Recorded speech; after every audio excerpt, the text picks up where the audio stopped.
ನಮಸ್ಕಾರ ಸ್ನೇಹಿತರೆ, ಹೇಗಿದ್ರೆ ಎಲ್ಲರೂ ಚೆನ್ನಾಗಿದ್ದಾರೆ ಅನ್ಕೊಂಡು ಸ್ನೇಹಿತರೆ. ಎಲ್ರಿಗೂ ಮೀಡಿಯಾ ಅಪ್ಡೇಟ್ ಚಾನಲಿನ ಮತ್ತೊಂದು ವಿಡಿಯೋಗೆ ತಮಗೆಲ್ರಿಗೂ ಸುಸ್ವಾಗತ ಸ್ನೇಹಿತರೆ. ಈ 2026ರ ಈ ಒಂದು ವರ್ಷದಲ್ಲಿ ಮೇಷ ರಾಶಿಯವರಿಗೆ ಈ ಯುಗಾದಿ ಭವಿಷ್ಯ ಹೇಗಿರಲಿದೆ, ಅದರಲ್ಲೂ ನಮ್ಮ ಹಿಂದೂ ಜಾತಕದ ಪ್ರಕಾರ ಮೇಷ ರಾಶಿಯಲ್ಲಿ ಈ ಯುಗಾದಿ ಟೈಮ್ನಲ್ಲಿ ಸಂವತ್ಸರವೂ ಕೂಡ ಬದಲಾವಣೆ ಆಗೋದನ್ನ ನೀವು ಗಮನಿಸಿರ್ತೀರ ಸ್ನೇಹಿತರೆ. ಅದೇ ರೀತಿಯಲ್ಲಿ ಈ ಹೊಸ ಸಂವತ್ಸರದಲ್ಲಿ ಮೇಷ ರಾಶಿಯವರಿಗೆ ಈ ಗ್ರಹಗಳ ಪ್ರಭಾವ ಹೇಗಿರಲಿದೆ, ಶ್ರೀ ಪರಭವ ನಾಮ ಸಂವತ್ಸರದ ಫಲಗಳು ಏನಾಗಿರ್ತದೆ, ಈ ಮೇಷ ರಾಶಿಯವರಿಗೆ ನಿಮ್ಮ ಕೌಟುಂಬಿಕ ಜೀವನದಲ್ಲಿ, ಉದ್ಯೋಗದಲ್ಲಿ, ವ್ಯಾಪಾರದಲ್ಲಿ, ಆರೋಗ್ಯದಲ್ಲಿ ಏನೆಲ್ಲ ಬದಲಾವಣೆಗಳು ಆಗಲಿದೆ, ಯಾವ ಕ್ಷೇತ್ರದಲ್ಲಿ ಶುಭವಾಗಲಿದೆ, ಯಾವ ಕ್ಷೇತ್ರದಲ್ಲಿ ಅಶುಭವಾಗಲಿದೆ, ಹಾಗೆಯೇ ಇರುವಂತಹ ಸಮಸ್ಯೆಗಳಿಗೆ ಸರಳ ಪರಿಹಾರಗಳೇನು ಎಂಬುದನ್ನು ಕೂಡ ಇದೇ ವಿಡಿಯೋದಲ್ಲಿ ತಿಳಿಸ್ಕೊಡ್ತಾ ಹೋಗ್ತೇನೆ ಸ್ನೇಹಿತರೆ. ಆದ್ದರಿಂದ ವಿಡಿಯೋನ ಸ್ಕಿಪ್ ಮಾಡದೆ ಇಲ್ಲಿಂದ ಕೊನೆ ತನಕ ನೋಡ್ತಾ ಬನ್ನಿ. ಸ್ಕಿಪ್ ಮಾಡಿ ವಿಡಿಯೋ ನೋಡೋದ್ರಿಂದ ಅಷ್ಟು ಇನ್ಫಾರ್ಮೇಷನ್ ಅರ್ಥ ಆಗೋದಿಲ್ಲ. ಸೊ ಫಸ್ಟಿಂದ ಎಂಟು ತನಕ ವಿಡಿಯೋನ ವಾಚ್ ಮಾಡಿ. ಹಾಗೆ ನಮ್ಮ ಈ ವಿಡಿಯೋ ಇಷ್ಟ ಆಗಿತ್ತು ಅಂದರೆ ವಿಡಿಯೋಗೆ ಒಂದು ಲೈಕ್ ಮಾಡಿ ಸ್ನೇಹಿತರೆ.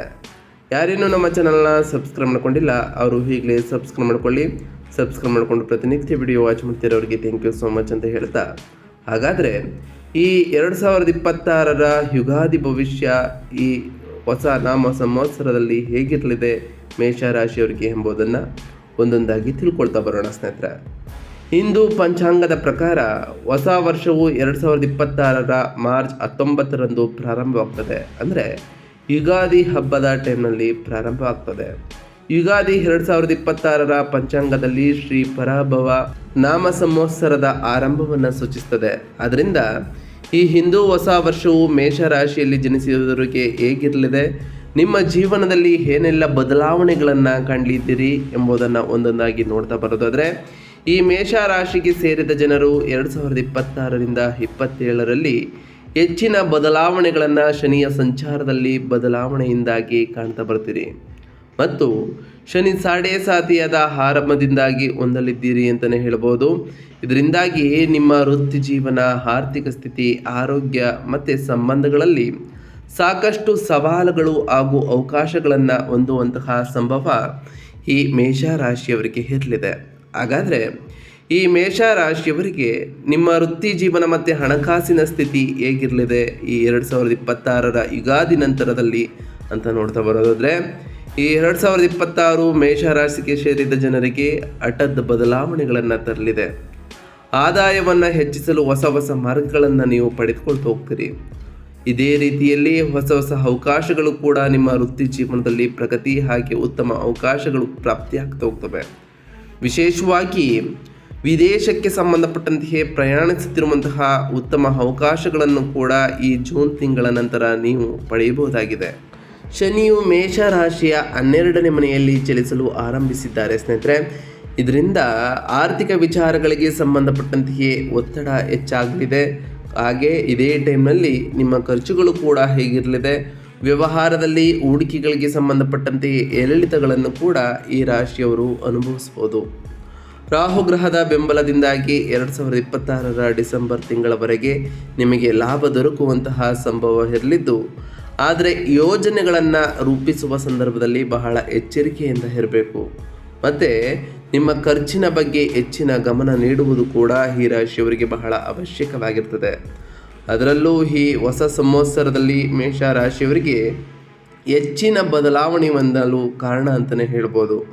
ಶನಿಯು 2 ಬಾರಿ ತನ್ನ ಚಲನೆಯನ್ನು ಬದಲಾಯಿಸುವ ಕಾರಣ, ಮೊದಲನೇದಾಗಿ ಶನಿ ಸಾಡೆಸಾತಿಯಾದ ಮೊದಲನೇ ಚರಣ ಮೇಷ ರಾಶಿಯವರಿಗೆ ಮತ್ತು ಮೀನ ರಾಶಿಯವರಿಗೆ ಸಾಡೆಸಾತಿಯಾದ ಅಂತಿಮ ಚರಣ ನಡೆಯುವುದು ಅಂತಲೇ ಹೇಳ್ಬೋದು. ಇದರಿಂದಾಗಿ ಆರ್ಥಿಕ ವಿಚಾರಗಳಿಗೆ ಸಂಬಂಧಪಟ್ಟಂತೆಯೇ ಸಾಕಷ್ಟು ಏರಿಳಿತಗಳನ್ನು ಹೊಂದುವುದರೊಂದಿಗೆ ವೈಯಕ್ತಿಕ ಜೀವನದಲ್ಲೂ ಕೂಡ ಹಲವು ಗೊಂದಲಗಳನ್ನು ಎದುರಿಸಬಹುದಾಗಿದೆ ಸ್ನೇಹಿತರೆ. ಅದರಿಂದ ಈ ಟೈಮ್ನಲ್ಲಿ ಬಹಳ ಎಚ್ಚರಿಕೆಯಿಂದ ಇರುವುದು ಕೂಡ ಅವಶ್ಯಕ ಅಂತಲೇ ಹೇಳ್ಬೋದು. ಇನ್ನು ಈ ರಾಶಿಯವರಿಗೆ ಸಂಬಂಧಪಟ್ಟಂತೆಯೇ ಸಂಬಂಧಗಳು ಮತ್ತು ವೈಯಕ್ತಿಕ ಜೀವನ ಹೇಗಿರಲಿದೆ ಈ 2026ರ ಯುಗಾದಿ ನಂತರ ಸಂಬಂಧಗಳಲ್ಲಿ ಉತ್ತಮವಾಗಿರಲಿದೆಯಾ ಅಂತ ನೋಡ್ತಾ ಬರೋದಾದರೆ, ಈ 2026ರ ವರ್ಷವು ಮೊದಲ ಅರ್ಧದಲ್ಲಿ ಪ್ರೀತಿ ಮತ್ತು ಸಂಬಂಧಗಳಿಗೆ ಸಂಬಂಧಪಟ್ಟಂತೆ ಬಹಳ ಉತ್ತಮವಾಗಿರಲಿದೆ. ಆದರೆ ಇದರ ನಂತರದ ಸಮಯವು ಸ್ವಲ್ಪ ಏರಿಳಿತಗಳಿಂದ ಕೂಡಿರ್ಬೋದು. ನಿಮ್ಮ ನಡುವೆ ಭಿನ್ನಾಭಿಪ್ರಾಯಗಳು ಸಂಬಂಧಗಳಲ್ಲಿ ಉಂಟಾಗ್ಬೋದು.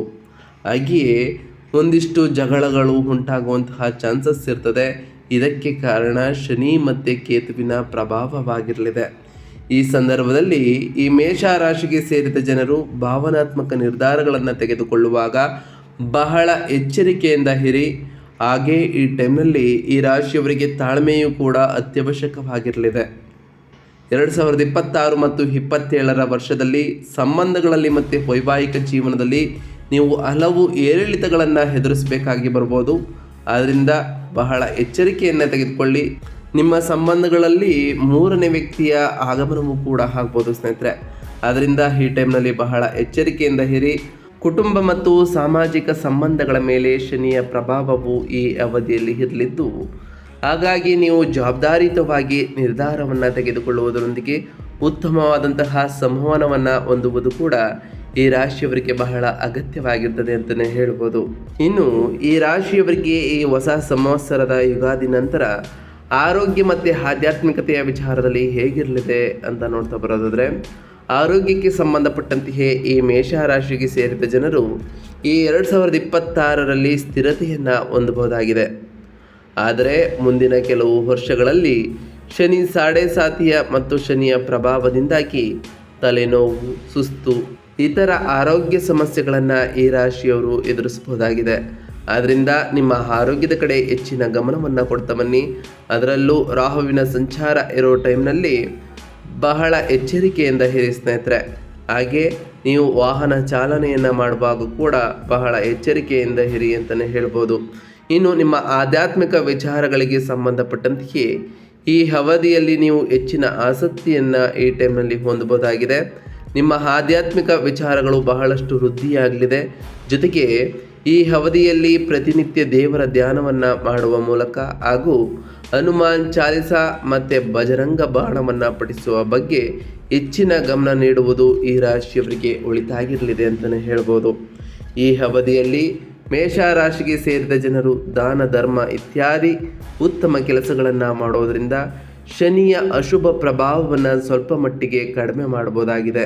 ಇನ್ನು ಈ ಮೇಷ ರಾಶಿಯವರಿಗೆ ನಾವು ತಿಳಿಸ್ಕೊಡುವಂತಹ ಪ್ರಮುಖ ಸಲಹೆಗಳೇನು ಈ ಟೈಮ್ನಲ್ಲಿ ಅಂತ ನೋಡ್ತಾ ಬರೋದಾದರೆ, ಅದರಲ್ಲೂ ಈ ಯುಗಾದಿ 2026ರಲ್ಲಿ ಮೀನ ರಾಶಿಯಲ್ಲಿ ಶನಿಯ ಸಂಚಾರದ ಆರಂಭವು 2025ರ ಮಾರ್ಚ್ 29ರಿಂದ ಶನಿ ಸಾಡೆಸಾತಿ ಪ್ರಾರಂಭವಾಗಿ ಇದು 2032ರ ಮೇವರೆಗೆ ಮೇಷರಾಶಿಗೆ ಸೇರಿದ ಜನರ ಆರೋಗ್ಯ, ಆರ್ಥಿಕ ವಿಚಾರಗಳು ಹಾಗೂ ಸಂಬಂಧಗಳ ಮೇಲೆ ಪ್ರಭಾವವನ್ನು ಬೀರಬಹುದು ಸ್ನೇಹಿತರೆ.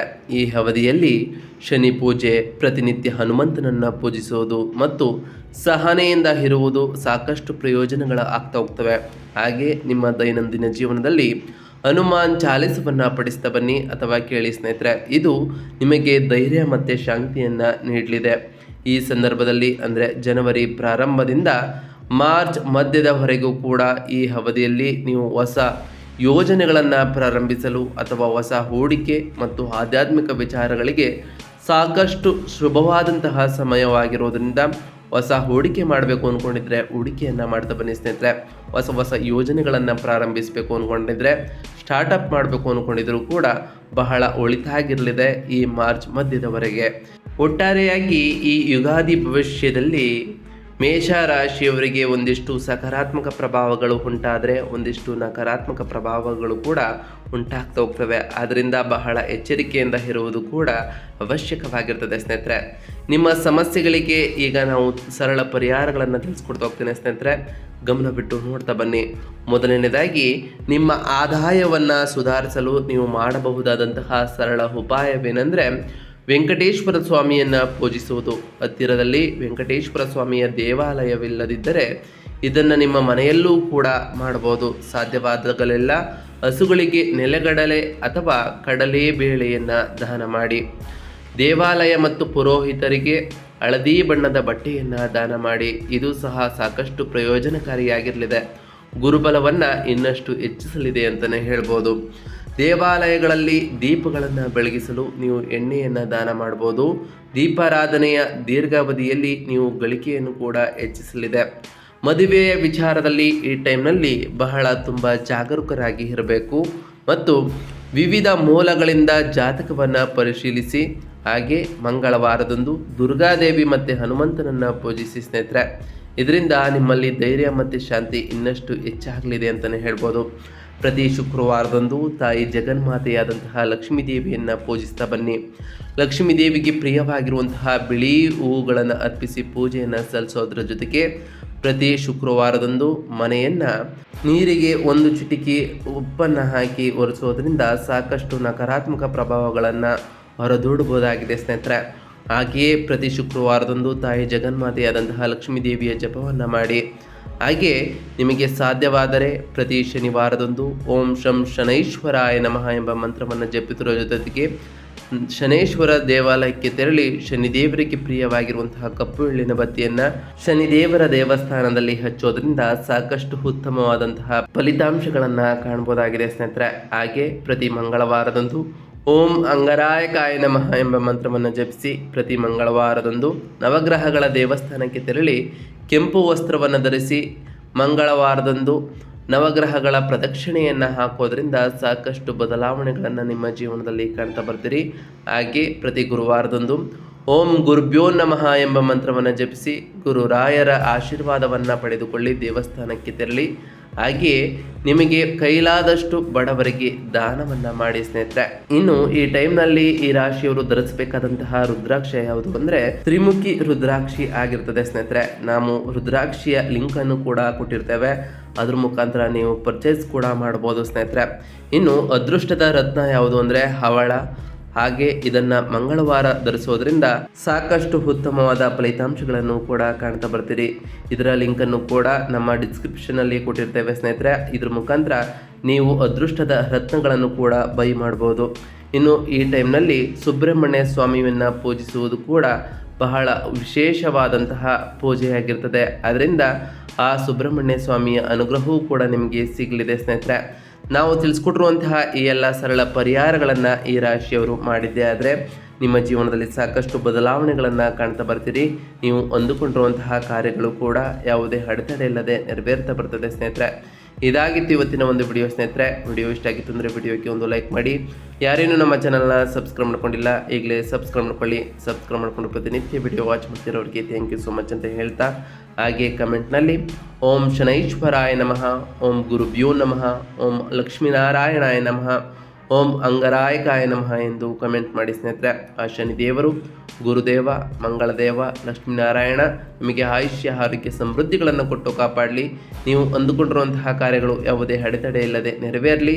ತಾಯಿ ಲಕ್ಷ್ಮಿಯ ಕೃಪಕಾಟಾಕ್ಷದಿಂದ ನಿಮ್ಮ ಮನೆಯಲ್ಲಿ ಐಶ್ವರ್ಯ, ಆರೋಗ್ಯ, ಸಂತಾನವು ಪ್ರಾಪ್ತಿಯಾಗಲಿ ಅಂತ ಆ ದೇವರಲ್ಲಿ ಕೇಳ್ಕೊಳ್ತಾ ಇವತ್ತಿನ ಒಂದು ವಿಡಿಯೋನ ಮುಗ್ತಿದ್ದೀನಿ ಸ್ನೇಹಿತರೆ. ಸಿಗ್ತೀನಿ ಮತ್ತೊಂದು ವಿಡಿಯೋದೊಂದಿಗೆ. Thank you for watching.